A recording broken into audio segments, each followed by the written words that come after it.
There's a question posed by Salman Haider.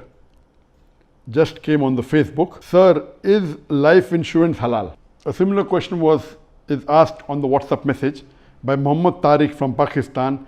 Is it permissible to have life insurance? Life insurance per se is not haram in Islam. You have to tie your camel. But today, since most of the life insurance is related with riba, so riba-based life insurance, interest-based life insurance is haram. Because interest is the 12th major sin in Islam. In today's world, most of the life insurance are related with interest and riba-based system.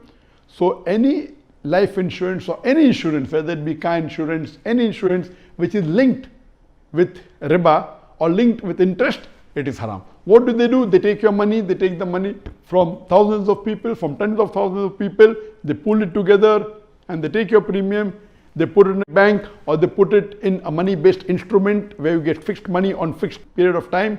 And based on the returns they get, they use that returns in taking care of the people, a person who has died or a person who had an accident. So this system based on riba is haram. But we have an Islamic alternative called as takaful.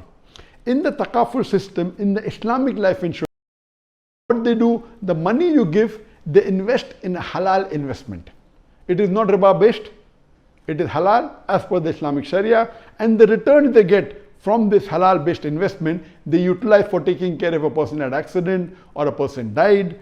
So if it is an Islamic life insurance based on the takaful, based on the Islamic Sharia, then life insurance per se is halal. But if it's based on a non-Sharia compliant or a riba based or interest based, it is haram.